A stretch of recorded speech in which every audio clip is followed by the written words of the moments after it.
Ang pamilya ay isang pangunahing unit ng lipunan na binubuo ng mag-asawa at mga anak. Ang bawat isa sa mga membrong ito ay may kanya-kanyang mga tungkulin at responsibilidad. Sa loob ng isang pamilya, kinakailangang gampanan ng lahat ang kani-kanilang papel. Pagdating sa bagay na ito, narito ang ilang mahalagang dapat tandaan. Una, isa sa pinakamahalagang responsibilidad ng isang pamilya ay ang pagpapalaki ng anak. Ito ang pinakamahirap na responsibilidad dahil ang bata ay kailangang palakihin mula pagkabata hanggang sa siya'y nasa sapat na gulang para alagaan ang kanyang sarili. Ang pamilya ay nagbibigay ng emosyonal, psikolohikal, na moral at material na suporta sa mga membro. Kailangan tiyakin ng pamilya ang pagkakaloob ng pisikal na seguridad sa mga tuntunin ng pagkain, pananamit, tirahan at iba pang pangangailangan sa mga supling nito o iba pang umaasang individual na membro ng pamilya gaya ng lolo't lola.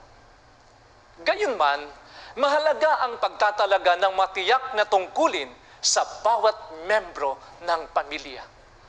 Ang mga halimbawa ng mga tungkulin at responsibilidad na ito ay kinabibilangan ng ama, pagbibigay ng pagkain, tirahan at salapi para sa pamilya. Paggawa ng mahalagang desisyon, yun din ay patungkol sa ama. Sa ina, paghahanda ng pagkain at pagpapanatiling maayos ang bahay. Pag-aalaga at pagpapalaki sa mga bata. Pagtuturo sa mga bata ng moral at pagpapahalaga. Mahalagang tandaan na ang mga tungkuling nabanggit at ano mang iba pang tradisyonal na tungkuling itinalaga sa alinmang magulang ay maaaring gampanan ng sino man sa mga magulang. Sa katunayan, ang parehong mga magulang ay dapat purihin ang isa't isa sa pagganap ng lahat ng mga tungkuling ito. Para sa mga anak, kanilang tungkulin ang pagsunod sa kanilang mga magulang, pagtulong sa pagsasagawa ng mga gawaing bahay, partikular sa kusina, paglalaba, paglilinis at iba pa. Pagtupad sa mga inaasahan ng pamilya at pagkuha ng magagandang grade sa paaralan. Ang bawat isa sa mga tungkuling ito ay binibigyan ng katayuan. Ang katayuan na itinalaga sa isang partikular na tungkulin sa loob ng pamilya ay sumasalamin sa mga halaga at paniniwala ng pamilyang iyon. Kung mas mataas ang katayuang itinalaga sa isang tungkulin, mas malaki ang otoridad, mga pribilehyo at gantimpalang ibinibigay sa tungkuling iyon. Mga kaibigan, ang daan tungo sa tagumpay ng pamilya ay walang iba kundi ang pagkakaisa kasama ang Diyos. Ito ang kinakailangan para maganap ang layunin ng bawat pamilya na para sa ikaliligaya at ikabubuti ng lahat. Ang konsepto ng pagkakaisang nais ng Diyos sa bawat pamilya ay itinatag bago pa ang pagkatatag ng mundo. Ito ay naroroon mismo sa kalikasan ng Diyos dahil siya mismo ay may magandang pagkakasundo ng tatlo sa isa. Siya'y halimbawa ng pagkakaisa. Kung paanong ang liwanag na tinutukoy ng mga scientist na may tatlong primary rays of wavelength na natatangi at may magkakahiwalay na function. Ang ating isang Diyos ay nahahayag sa tatlong natatanging persona ng Ama, Anak, at Espiritu Santo. Ayon sa 1 Juan Kapitulo 5, Ang talata ay 17. Sa ibang mga kasulatan ay ganito ang sinasabi, merong tatlo na nagpapatuto sa langit, ang Ama, ang Salita, at ang Espiritu Santo, at ang tatlong ito ay iisa. Ang tema tungkol sa Trinity ay isa lamang sa mga paksang doktrinal na nabuo ng madamdaming debate sa mga Kristiyano. Maraming iglesia ang nahati at maraming away ang naganap sa isyong ito na pumapalibot sa kalikasan ng Diyos. Ang pagkalito sa kalikasan ng Diyos ay hindi nabago. Mula pa noong paglikha, matiyaga ng hinangad ng tao na maunawaan at ipaliwanag ang Diyos. Sa aklat ng Job, binigkas ni Sophar ang sigaw ng bawat puso ng tao nang magpahayag siya sa Job Kapitulo 11, ang talata ay 7 at 8. Matatagpuan mo ba ang malalim na bagay ng Diyos? Matatagpuan mo ba ang hangganan ng makapangyarihan sa lahat? Ito ay mataas kaysa langit. Anong iyong magagawa? Malalim kaysa Sheol. Anong iyong malalaman? Ayon nga kay John Wesley, bring me a worm that can comprehend a man, and then I will show you a man that can comprehend the triune God. Ang pag-aaral tungkol sa Diyos ay di mapapantayan. Ang pinakamataas na paksa na maaaring subukang lapitan o pag-isipan ng sinumang mortal. Dahil tinutukoy ng Diyos ang kanyang sarili bilang walang hanggan at ang pinakamataas na kapangyarihan, presensya at kaalaman, ang larangan ng pag-aaral na ito ay mas malalim, mas malapad at mas malawak kaysa sa iba. Sabi sa Isaiah Kapitulo 55, ang talata ay 9. Sapagkat kung paanong ang langit ay higit na mataas kaysa lupa, gayon ang aking mga pamamaraan ay higit na mataas kaysa inyong mga pamamaraan, at ang aking mga pag-iisip kaysa inyong mga pag-iisip. Hindi kailanman lubos na mauunawaan ng may hangganang pag-iisip ng tao ang lahat tungkol sa walang hanggang Diyos. Higit pa gaya sa pagtalon sa mga bituin, gamit ang ating mahinang mga paa. Sa makatwid, kailangan nating harapin ang misteryong ito na bumabalot sa kanyang pagkatao ng isang malaking sukat ng paggalang at malalim na pagpapakumbaba. Tulad ni Moises, nang siya'y dumating sa presensya ng Diyos, sabi sa Exodus Kapitulo 3, ang talata ay 5. Hubarin mo ang sandalyas sa iyong mga paa, sapagkat ang dakong iyong kinatatayuan ay banal na lupa. Sa pamamagitan ng pagsasantabi sa ating mga naunang naisip na idea, opinyon at sektarya na pagsasanay, maaari tayong direktang dumako sa salita ng Diyos at matututunan kung ano ang pinili niyang ihayag tungkol sa kanyang sarili. Ngunit tandaan, tanging ang Diyos lamang ang ganap na nakakaunawa sa Diyos. Kaya kahit na matapos ang pinakamatyagang pagsasaliksik, maaari pa rin tayong magkaroon ng ilang mga tanong na di nasasagot na magpapatunay na isang mabungang larangan ng pag-aaral kahit na sa buong panahon ng kawalang hanggan. Maaring may magsabing, teka lang, Pastor Jerry, kung itinuturo ng Biblia na iisa lamang ang Diyos, paanong ang Diyos ay binubuo ng tatlong persona? walang alinlangang ipinapahayag ng kasulatan na iisa lamang ang Diyos. Sa loob ng mahigit na 3,000 taon, inulit ng mga Hudyo ang Deuteronomio Kapitulo 6. Ang talata ay 4. Pakinggan mo, O Israel, ang Panginoon nating Diyos ay iisang Panginoon. Ang sagradong sipi na ito ay tinatawag na Shema. Pinangalanan ayon sa Hebreo para sa unang salita nito. Pinahahalagahan at isinaulo ng mga debotong Hudyo sa loob ng maraming siglo. Itinala ni Isaias ang patutuo ng Diyos tungkol sa kanyang sarili. Sinasabi sa Isaias, Kapitulo 44, ang talata ay 6 at 8.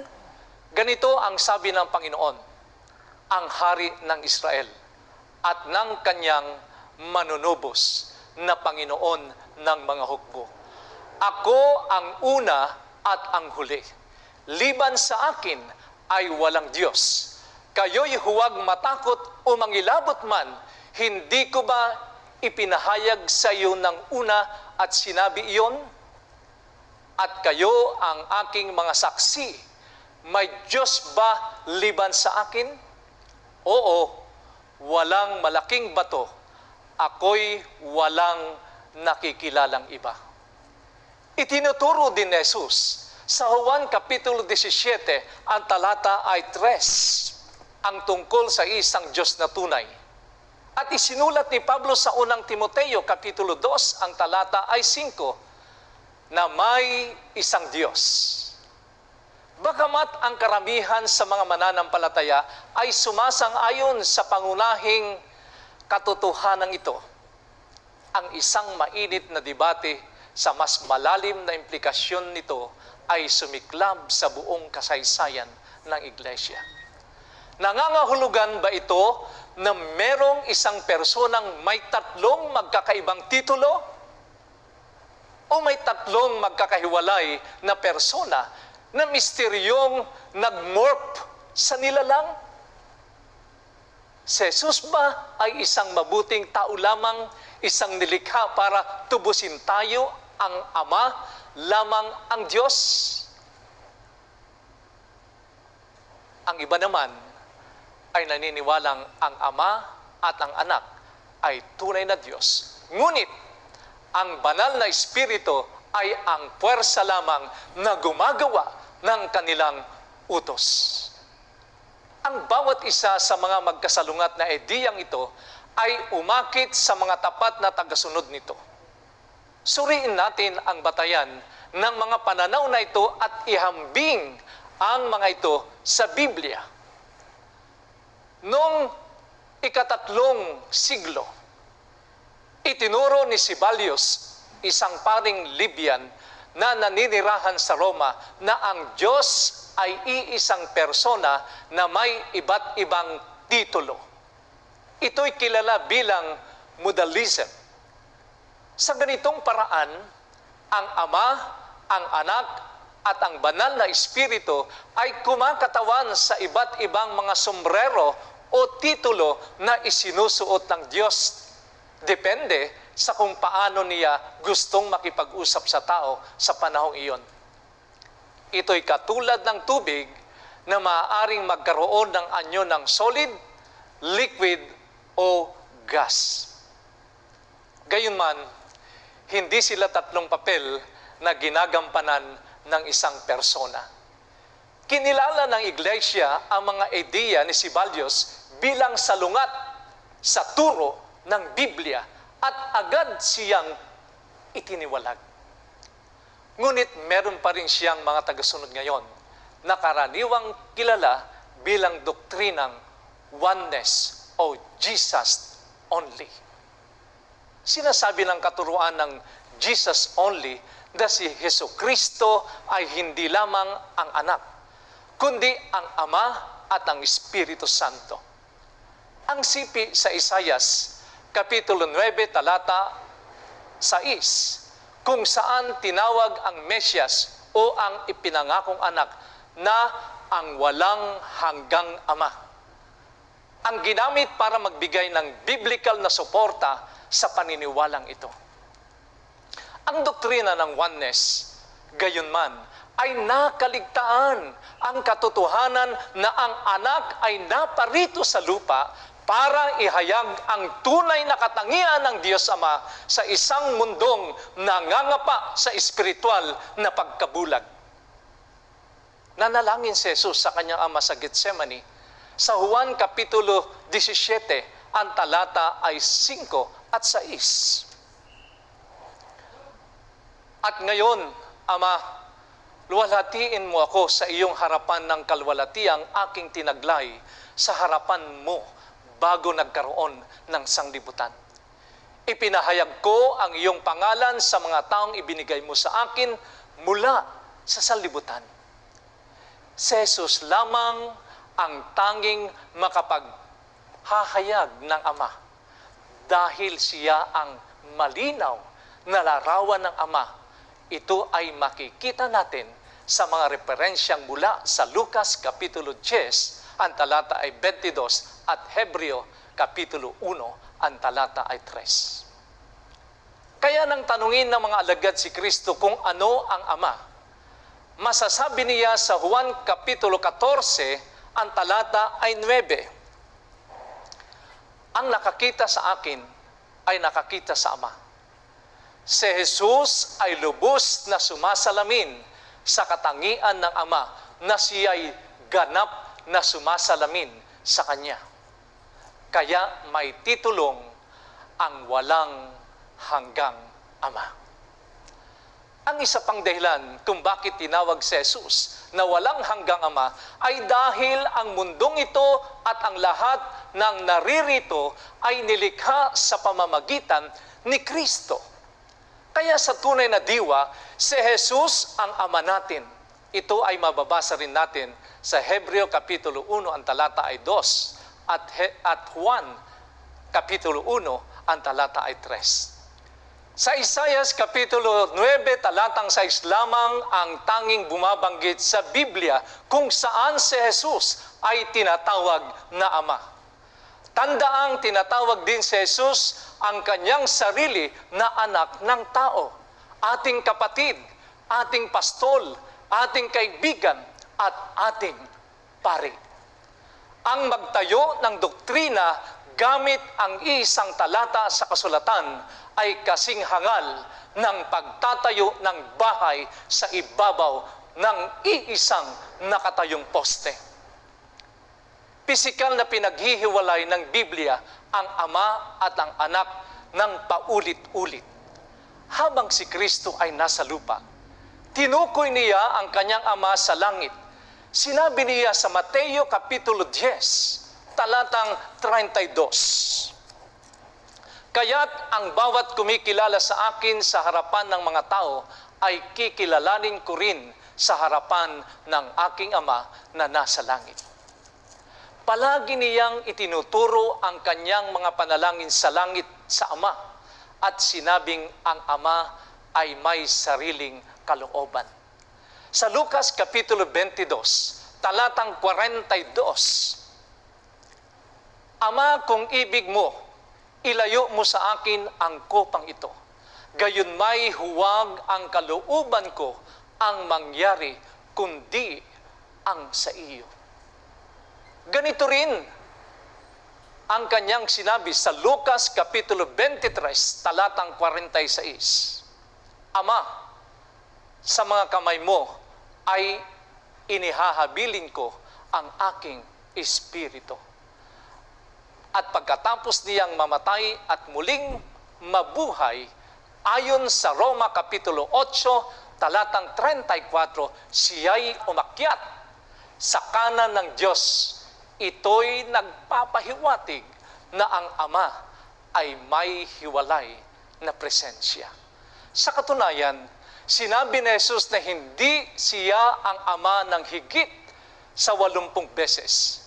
Bagamat laging nananatiling isa sa layunin at pinagmulan, si Jesus at ang Ama ay malinaw na magkahiwalay at magkaibang mga persona.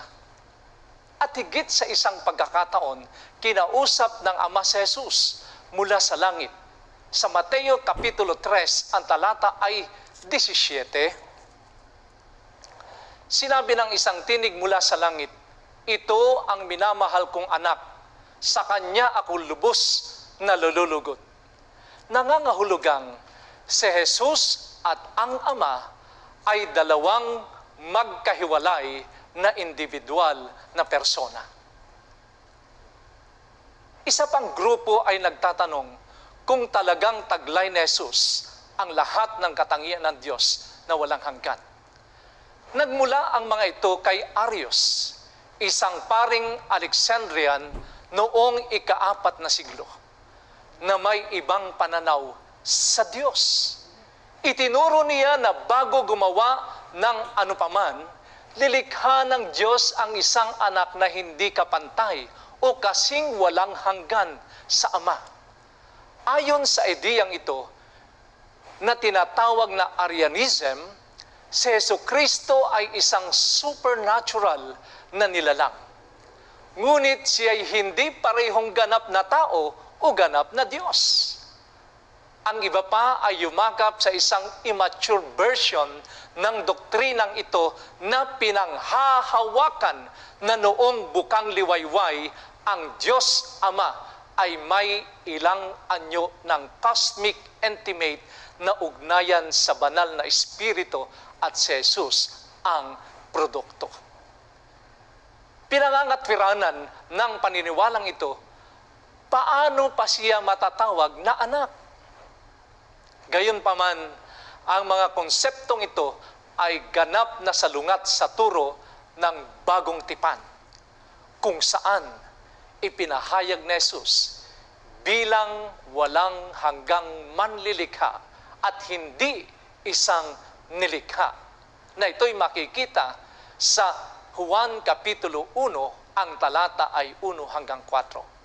Habang inihahambing natin ang mga kahulugan ng kasulatan para sa Diyos sa record ng Biblia tungkol kay Jesus, makikita natin na ang mga katangian ni Jehovah ay iniuugnay din kay Jesus. Pansinin ang makapangyarihang mga halimbawang ito.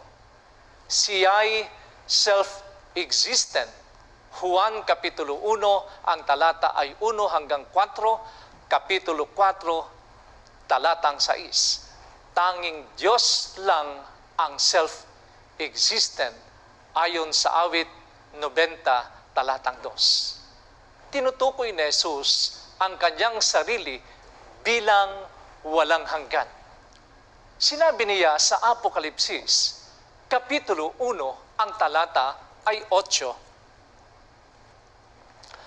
"Ako ang Alpha at ang Omega, sabi ng Panginoong Diyos, na siyang ngayon at ang nakaraan at ang darating, ang makapangyarihan sa lahat. Siya mismo at siya'y may buhay na walang hanggan." Unang Juan Kapitulo 5, ang talata ay 11, 12 at 20. Siya'y makapangyarihan sa lahat. Apokalipsis Kapitulo 1, ang talata ay 8. Tinatawag pa nga ng Ama si Jesus na Diyos. Sa Hebreo Kapitulo 1, ang talata ay 8. Ngunit tungkol naman sa anak, sinasabi niya, "Ang iyong trono, O Diyos, ay magpakailanman, at ang setro ng katwiran ang siyang setro ng iyong kaharian." Si Jesus ay may kakayahang magpatawad ng kasalanan. Ayon sa Lucas Kapitulo 5, ang talata ay 20 at 22. Sinasabi ng Biblia na tanging Diyos lang ang may kakayahang magpatawad ng kasalanan. Ayon sa Isaias Kapitulo 43, talatang 25. Tinanggap ni Jesus ang pagsamba na ayon sa 10 utos ay nakalaan lamang para sa makapangyarihan sa lahat. Ito'y makikita sa Mateo Kapitulo 14, ang talata ay 33. Ayon sa Mateo Kapitulo 28, talatang 9, At dooy sinalubong sila ni Jesus na nagsasabi, "Kapayapaan ay sumainyo." At paglapit nila sa kanya ay niyakap ang kanyang mga paa at siya'y sinamba.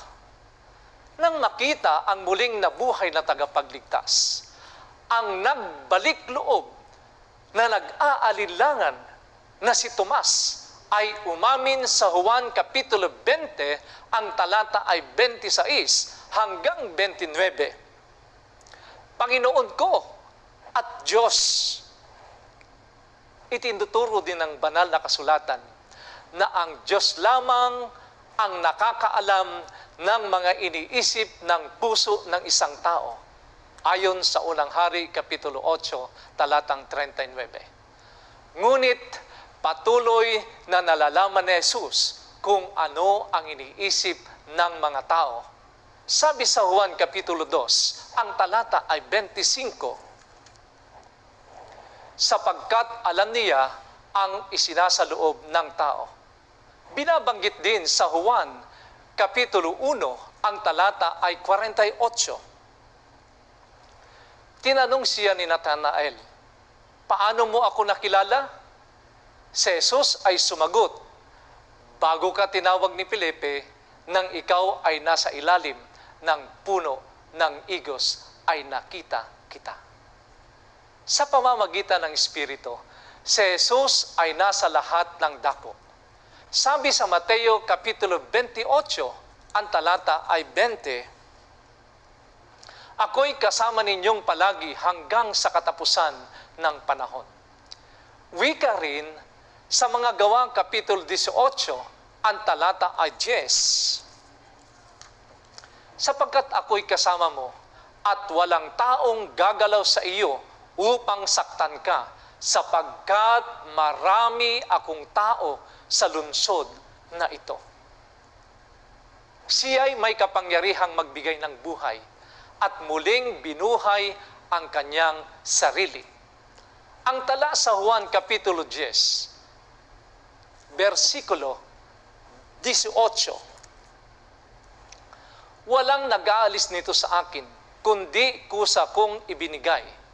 May kapangyarihan akong ibigay ito at may kapangyarihan akong kunin itong muli.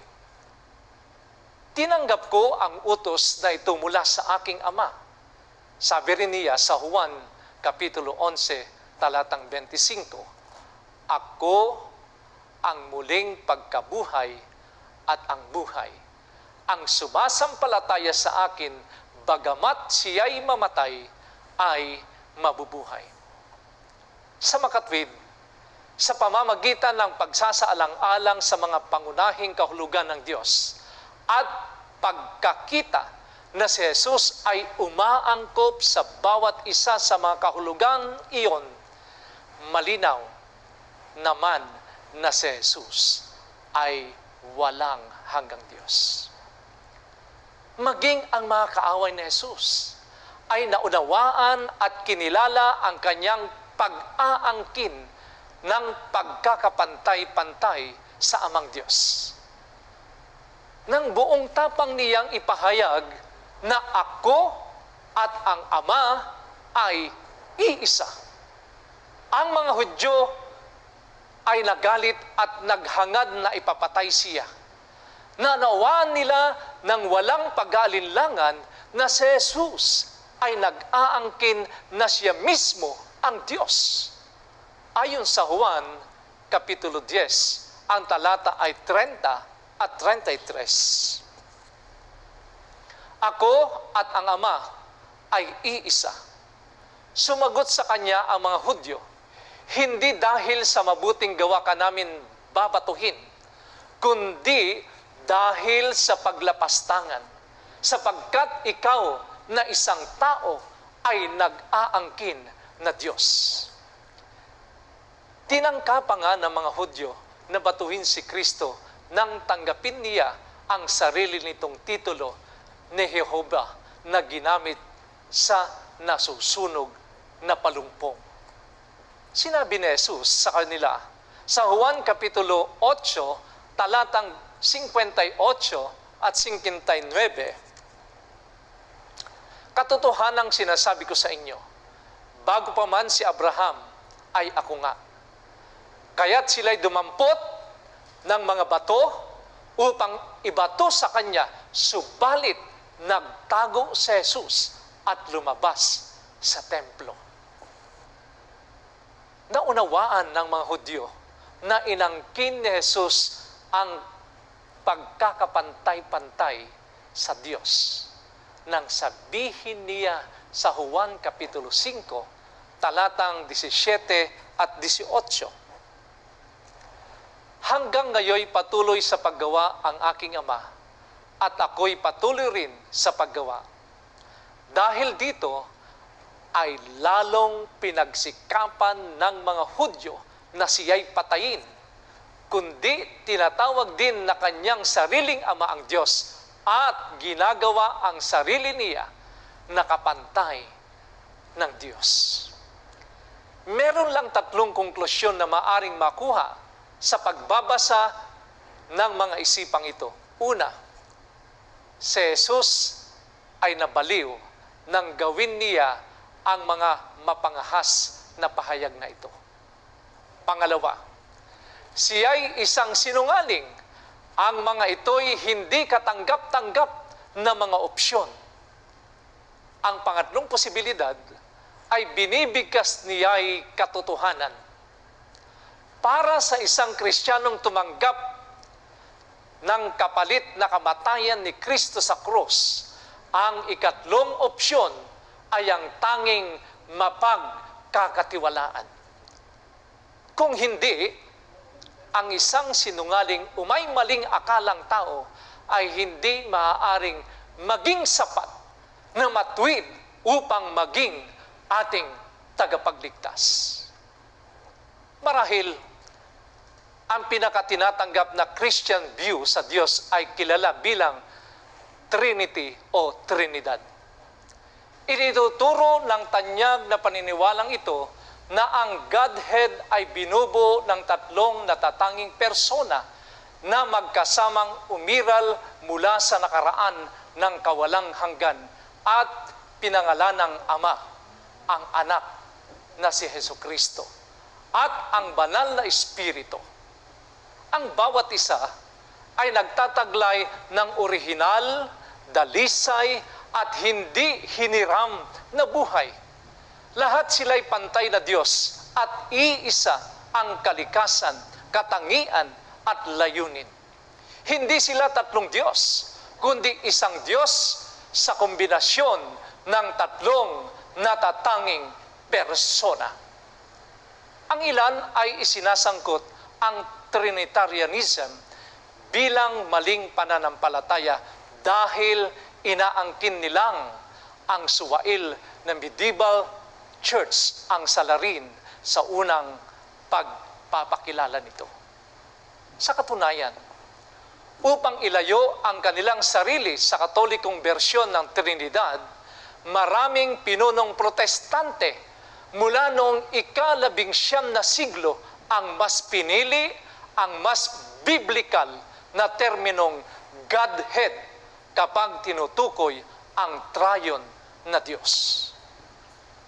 Gayunpaman, dahil lamang sa naniniwala ang isang apostate na simbahan sa Trinity o anumang iba pang doktrina sa bagay na iyon, ay hindi automatikong ginagawa itong hindi ayon sa Biblia. Totoo rin ang kabaligtaran. Ang isang posisyon ay hindi tumpak dahil lamang ilan sa mga naunang pinuno ng simbahan ang nagtataguyod nito. Maging ang mga apostol ay hindi naunawaan ang kalikasan ng unang pagdating ni Jesus. Ang bisa ng doktrina ay dapat na nakabatay sa otoridad ng Biblia at hindi kung sino ang nagtataguyod nito o tumanggi rito. Ang ilan ay naiisip na dahil ang salitang Trinity nagmula sa salitang Latin na Trinitas na nangangahulugang pagkakatatlo ay hindi mababasa sa Biblia. Ang konsepto ng isang Diyos ay hindi maaaring tama. Subalit, kahit na ang salitang millennium na nangangahulugang 1,000 taon ay hindi lumilitaw sa Apokalipsis Kapitulo 20. Ginagamit natin ito para ilarawan ang 1,000 taong pamamahinga ng lupa pagkatapos ng pagbabalik ni Jesus. Ang isang katuruan ay hindi maaaring sabing di totoo dahil lamang sa isang extra biblical na salita na ginagamit para tukuyin kung ano ang malinaw na isang pagtuturo ng Biblia. Ganito rin ang naa-apply sa mga salitang Trinity. Second coming, investigative judgment, at maraming iba pang maigsing termino para sa mga doktrina. Ang mga pangalan ng Diyos ay nagpapakita ng mga katangian ng kanyang kalikasan. Ang Diyos ay may matagal nang nakaugaliang gumagamit ng iba't ibang pangalan para ilarawan ang pagkatao ng isang tao.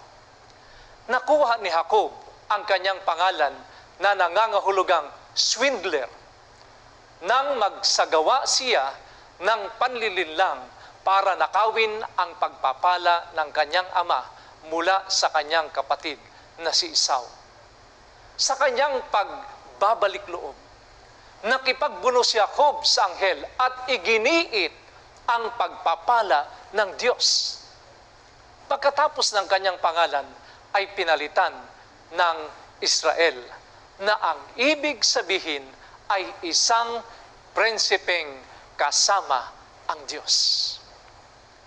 Gayon din ang mga pangalan para sa Diyos na matatagpuan sa Heneses at sa iba pang bahagi ay nagsasabi sa atin ng maraming volume tungkol sa ating may lalang. Sabi sa Heneses, Kapitulo 1, ang talata ay 26. Lalangin natin ang tao sa ating larawan ayon sa ating wangis at magkaroon sila ng pamamahala sa mga isda sa dagat, sa mga ibon sa himpapawid, sa mga hayop sa buong lupa at sa bawat gumagapang sa ibabaw ng lupa. Ang Hebreong salita dito para sa Diyos ay Elohim. Ito ay isang plural noun na ginagamit ng higit sa 2,700 beses sa lumang tipan. Nangangahulugan itong ginusto ng mga inspiradong may akda na gumamit ng Elohim ng humigit kumulang sa 10 beses na higit pa kaysa sa iisang anyo na El noong inilarawan nila ang Diyos. Ang mga akda sa bagong tipan ay winisikan ng konseptong ito ng isang Diyos na may 3 nagkakaisa, ganap na banal na mga persona. Isinulat ni Apostol Pablo na mayroong 3 banal na persona sa Efeso Kapitulo 4, ang talata ay 4 hanggang 6. May isang katawan at isang espiritu. Kung paanong tinawag kayo sa isang pag-asa ng pagkatawag sa inyo, isang Panginoon, isang pananampalataya, isang bautismo, isang Diyos at Ama ng lahat na siyang nasa ibabaw ng lahat at sumasa lahat at nasa lahat. Nagsisimula ang aklat ng Apokalipsis sa pamamagitan ng pagpapakilala sa 3 persona ng Godhead. Sa Apokalipsis Kapitulo 1, ang talata ay 4 hanggang 6. Mula sa 7 espiritu na nasa harapan ng kanyang trono at mula kay Hesukristo na siyang saksing tapat, ang panganay mula sa mga patay at ang pinuno ng mga hari sa lupa, doon sa umiibig sa atin at sa nagpalaya sa atin mula sa ating makasalanan sa pamamagitan ng kanyang dugo at ginawa tayong kaharian, mga pari sa kanyang Diyos at Ama. Sumasa Kanya ang kalwalatian at ang paghahari magpakailan paman. Amen. Bilang karagdagan, malinaw na nakikita natin ang tatlong natatanging persona sa bautismo ni Jesus. Sa Mateo, Kapitulo 3, ang talata ay 16 at 17.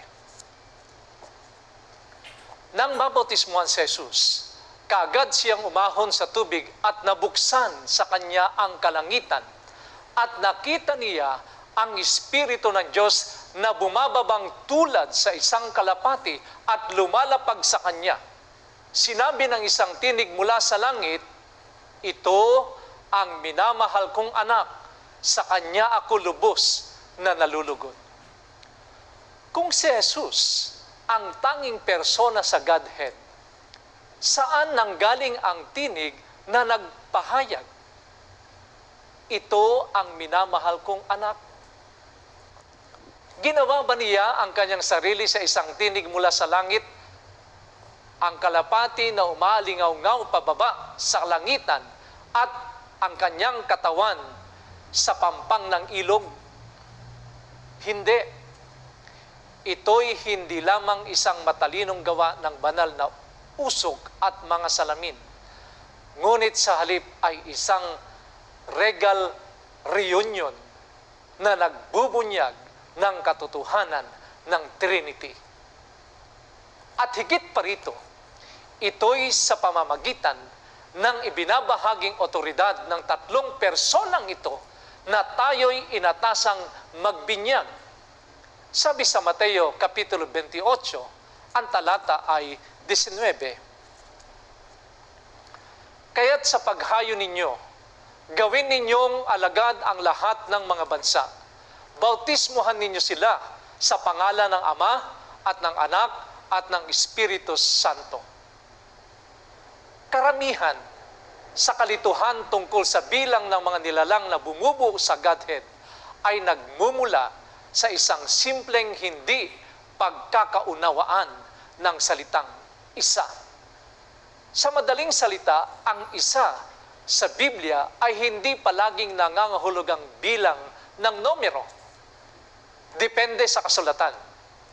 Ang isa ay kadalasang nangangahulugan ng pagkakaisa.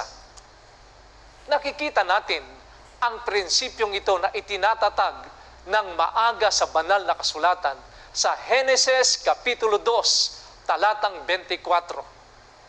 "Kaya't iniiwan ng lalaki ang kanyang ama at ang kanyang ina at pumipisan sa kanyang asawa at sila'y nagiging isang laman."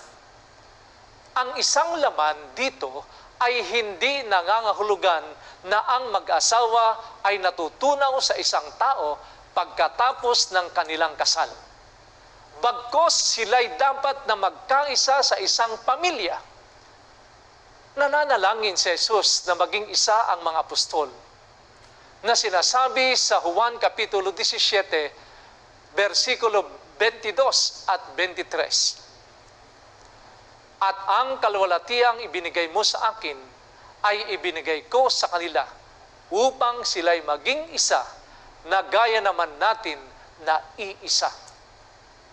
Ako'y nasa kanila at ikaw ay nasa akin upang sila'y maging ganap na isa upang malaman ng sanglibutan na ikaw at ang nagsugo sa akin at sila'y iyong minahal kung paanong ako'y iyong minahal." Kailangan nating isaisip na nang sabihin ni Moises, ang Panginoon ay iisa, ang Israel ay napapaligiran ng maraming Diyos na mga bansa na sumasamba sa maraming Diyos na palaging nasasangkot sa maliit na pagtatalo at tunggalian. Samantalang ang Diyos na lumikha ay binubuo ng tatlong magkakahiwalay na persona na ganap na nagkakaisa sa kanilang misyon na iligtas at suportahan ang kanilang mga nilalang.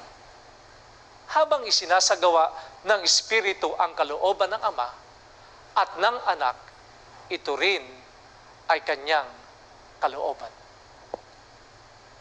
Sabi sa 1 Juan, Kapitulo 5, ang talata ay 7 at 8. Sapagkat may tatlong nagpapatotoo, ang Espiritu, ang tubig at ang dugo, at ang tatlo ay nagkakaisa.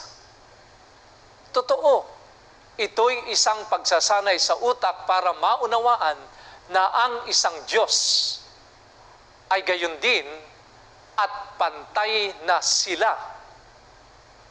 Tulad ng isang lubid na may tatlong magkaisang hibla. Ang tatlong persona ng Ama, Anak at Espiritu ay bumubuo sa iisang Diyos.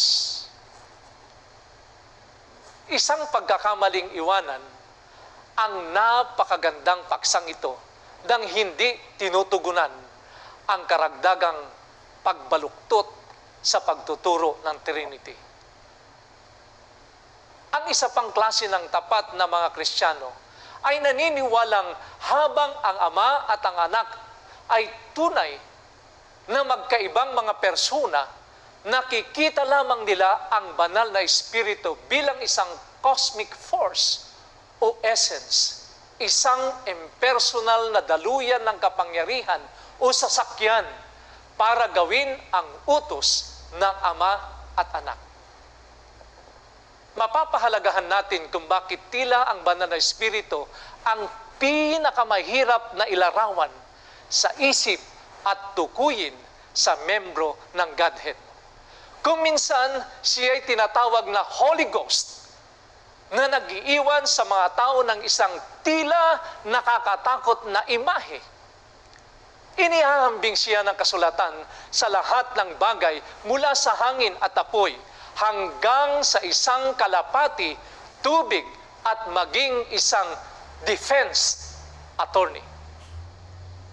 Ngunit habang isinasaalang-alang natin ang iba't ibang katangian ng banal na Espiritu, mabilis nating makikitang taglay niya ang lahat ng mga kredensyal ng isang hiwalay at natatanging matalino, individual na persona. Ayon sa Juan Kapitulo 16, ang talata ay 13. Gayunmay kung siya, ang Espiritu ng katotohanan ay dumating, ay papatnubayan niya kayo sa buong katotohanan. Totoo ang isang mapa o GPS ay maaring umakay sa iyo. Ngunit walang tumatawag sa isang mapang siya. Napakadali sana para kay Jesus na sabihin na lang dumating. Ngunit binanggit ni Jesus ang banal na Espiritu na siya ng higit na 15 beses. Bakit magpapahirap pa ang Diyos para ilarawan ang kanyang sariling likas na kapangyarihan hanggang sa ito ay nagtataglay ng mga emosyon, pag-iisip at pananalita na hiwalay sa kanyang sarili? Sabi sa Juan Kapitulo 14, ang talata ay 16. At ako'y dadalangin sa Ama, at kayo'y bibigyan niya ng ibang mang-aalib, upang siyang sumainyo magpakailanman. Hindi pa ako nakakita ng isang malungkot na bata na tumakbo sa isang vacuum cleaner para yakapin. Tanging matatalinong nilalang ang makapagbibigay ng kaaliwan. Nangako si Jesus bago ang kanyang pag-akyat sa langit na siya'y nagpapadala o magpapadala ng isa pang tagatulong. Ang paraklete ay ang salitang Gregong nagsasaad ng maraming panig na personal na ministeryo bilang tagapayo, tagapagtaguyod ng aliw, tagatulong taga-aliw, kapanalig, at taga-suporta. Yon ay mababasa sa Juan 14, Kapitulo 16, 17, 26. At sa Kapitulo 15, talatang 26, 27, Kapitulo 16, talatang 7 hanggang 15. Ang lahat ng ito ay mga katangian na karaniwang pag-aari ng isang tao o kaibigan. Kung ang banal na espiritu ay aktibong puwersa lamang ng Diyos. Kung gayon, ang Juan 16, Kapitulo 7 at 8 ay walang kabuluhan. Gayon may sinasabi ko sa inyo ang katotohanan. Makakabuti sa inyo na ako'y umalis, sapagkat kung hindi ako aalis, ang mang-aaliw ay hindi darating sa inyo. Ngunit kung ako'y umalis, siya'y susuguin ko sa inyo. Malinaw mula sa tekstong ito na ang banal na espiritu ay may personal na naruroon pagkatapos umakyat sa Jesus. Kung ang banal na espiritu ay enerhiya lamang, walang paliwanag o lohika kung bakit hindi siya darating maliban kung umalis si Jesus. Mababasa rin natin sa Apokalipsis Kapitulo 1, talatang 4 at 5, ang panalangin para sa biyaya at kapayapaan mula sa Ama, sa Espiritu at kay Hesukristo. Dapat nating itanong, inilagay ba ni Juan ang Espiritu sa pagitan ng Ama at Anak? Kung hindi niya itinuring ang Espiritu bilang isang banal na katalinuhan sa parehong kahulugan tulad nito? Kung ang banal na Espiritu ay isang lamang banal na puwersa, kung gayon, bakit mas nakakasakit na lapastanganin ang banal na Espiritu at mas nakamamatay kaysa magsalita laban sa anak? Ayon sa Mateo Kapitulo 12, ang talanta ay 31 at 32. Kaya't sinasabi ko sa inyo, ang bawat kasalanan at paglapastangan ay ipatatawad sa mga tao. Ngunit, ang paglapastangan laban sa Espiritu ay hindi ipatatawad. At ang sino mang magsabi ng isang salita laban sa anak ng tao ay patatawarin. Ngunit ang sino mang magsalita laban sa Espiritu Santo ay hindi patatawarin maging sa panahong ito o sa darating. Sa kahulugan, ang kalapastanganan ay isang mapanghamak o malaswang gawa, pananalita o pagsulat laban sa Diyos. Sa simpleng pakahulugang ito, ang banal na Espiritu ay dapat na Diyos. Ito rin ang dahilan kung bakit sinabi ni Pedro na ang pagsisinungaling sa Espiritu Santo ay pagsisinungaling sa Diyos.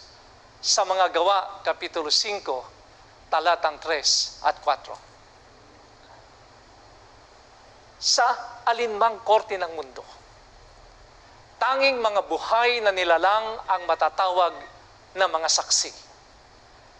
Sa wakas, ang banal na Espiritu ay sinasabing may sariling pag-iisip. Ayon sa Roma Kapitulo 8, ang talata ay 27. Malinaw nating nakikita na ang banal na Espiritu ay hindi isang puwersa, kundi ikatlong banal na persona sa Godhead. Bagaman isang Espiritu, taglay niya ang lahat ng katangian ng isang persona at individual. Ang Espiritu ay malinaw na inilalarawan bilang isang nilalang na nagsasalita, nagtuturo, gumagabay, gumagawa ng mga pagpili, saksi, umaaliw, at maaaring magdalamhati. Sabi sa 2 Korinto, Kapitulo 13, talatang 14, ang biyaya ng Panginoong Hesukristo, ang pag-ibig ng Diyos, at ang pakikisama ng Espiritu Santo ay sumainyo nawang lahat. Si Augustine ang dakilang tao ng Diyos ay minsang naglalakad sa dalampasigan ng karagatan habang lubhang naguguluhan tungkol sa doktrina ng Trinity. Habang siya ay nagninilay-nilay, nakita niya ang isang maliit na batang lalaki na may seashell na tumatakbo pabalik-balik mula sa gilid ng tubig. Pinupuno ang kanyang shell at pagkatapos ay ibinubuhos ito sa isang crab hole sa buhangin. Anong ginagawa mo, iho? Tanong ni Augustine. Sinusubukan ko pong ilagay ang lahat ng karagatan dito sa butas na ito. Si Augustine ay natuto ng isang leksyon.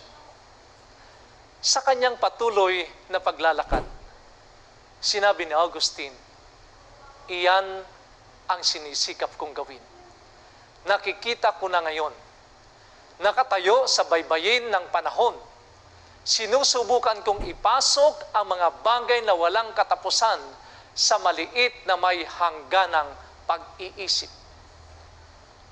Gayon din, maging kontento na ipagkatiwala sa Diyos ang ilang bagay na hindi pa natin nalalaman. Maging palalo at kahibangan ang magpanggap na naiintindihan natin ang lahat tungkol sa Diyos. Ayon nga sa Roma Kapitulo 11, ang talata ay 13.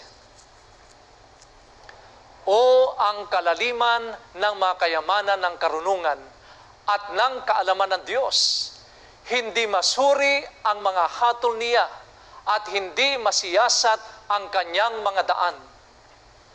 Kung maaari nating ganap na i-unpack siya tulad ng pag-crack ng isang genetic code, siya ay titigil sa pagiging Diyos.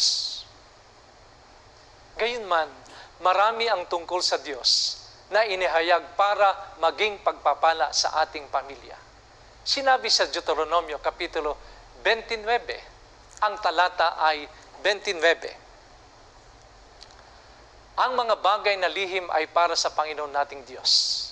Ngunit ang mga bagay na hayag ay para sa atin at sa ating mga anak magpakailanman, upang ating magawa ang lahat ng mga salita ng kautusang ito.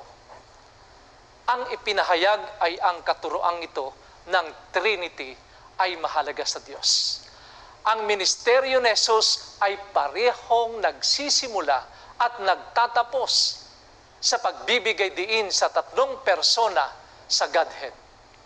Ang Ama, ang Anak, at Espiritu ay naruroon sa binyag ni Jesus at kapag siya'y umakyat sa langit, inutusan ni Jesus ang kanyang mga tagasunod na magbinyag sa pangalan ng Ama, Anak, at Espiritu Santo.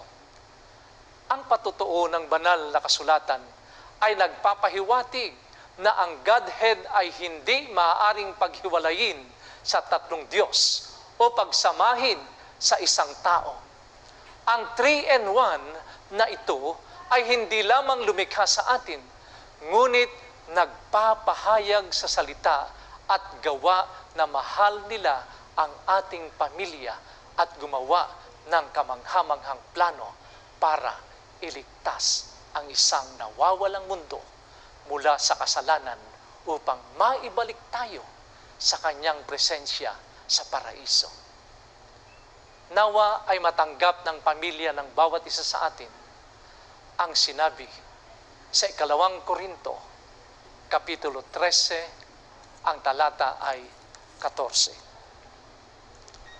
Ang biyaya ng Panginoong Hesukristo, ang pag-ibig ng Diyos, at ang pakikisama ng Espiritu Santo ay sumainyong lahat. Amen and amen. Ng pag-ibig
Sa bibig ko'y ilagay sugo ng kalangitan. Kintot bilang ko'y lan, hain sa iyong tunay, hain sa iyong tunay. Puso ko't kalooban ngayon'y ibinibigay upang mapanahanan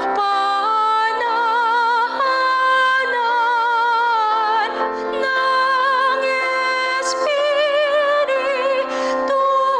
Banal, ng Espiritong Banal. Ang pag-ibig ko, Jesus, sa'yo'y ibinubuhos. Sarili ko'y iyong na magpasawa lang hanggan, magpasawa lang hanggan.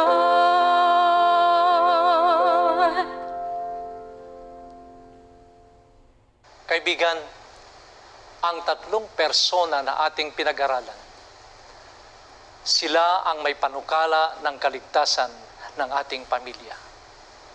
Kung tayo ay sasampalataya sa kanila, meron tayong katiyakan para sa buhay na walang hanggan. Kung ito ang inyong pasya ngayong gabi, natanggapin at paniwalaan ang tatlong persona, Diyos Ama, Diyos Anak at Diyos Espiritu Santo, nais ko muli kayong anyayahan sa isang pagtatalagang panalangin. Mahabagin naming Diyos, maraming salamat sa pagpapaliwanag at ganun din sa mga teksto ng Biblia na inyo pong ipinakita at binasa sa gabi-gabi, sa bawat umaga at anumang oras na kami ay nag-aaral ng inyong banal na salita. Maraming salamat, Panginoon, sa pagpapahayag mo sa amin. Dalangin namin na patuloy nawang ang masugid na pagbabantay ng Santong Espiritu, ang biyaya na sana'y maging maunlad sa aming buhay at ang pag-ibig ng Ama ang laging maging karanasan ng buo naming pamilya ngayon at magpakailanman. Itong aming dalangin sa matamis na pangalan ng aming Panginoon na Jesus. Amen and amen. Totoo ang iyong napakinggan, kaibigan, na mahalaga ang pagkakaisa ng isang pamilya. Katulad ng Diyos, sila ay may pagkakaisa sa lahat ng kanilang layunin. Pangarap mo rin bang magkaroon ng pagkakaisa ang iyong tahanan? Halika, kaibigan, tularan natin ang Diyos kung papaano sila nagkaisa upang iligtas tayong lahat. Ikinagagalak namin na makasama kayo sa ika-10 bahagi ng ating pag-aaral. Samahan muli kami bukas sa ganito ring oras at ating matutunghayan ang kahalagahan ng katapatan sa loob ng pamilya. Kaya kaibigan, kung ang nais mo'y sambahayang pinagbubuklod ng pag-ibig at nagtitiwala sa pangako ng Panginoon, huwag kalimutan na ikaw at ang iyong tahanan ay kabilang sa Pamilyang Mahal ng Diyos. Maraming salamat po at pagpalain kayo ng Panginoon. Kapag ang isang partner ay nilulustay ang pera sa alak, sugal, drugs, sigarilyo, pagpapaload ng data para maglaro ng game sa gadget, kung meron tayong ganitong mga suliranin sa ating pamilya, pinakamabuting lumapit sa Diyos. Ilagay natin ang ating mga buhay sa higit na kapaki-pakinabang na bagay. Ilagay natin ang ating buhay sa mga bagay na pang walang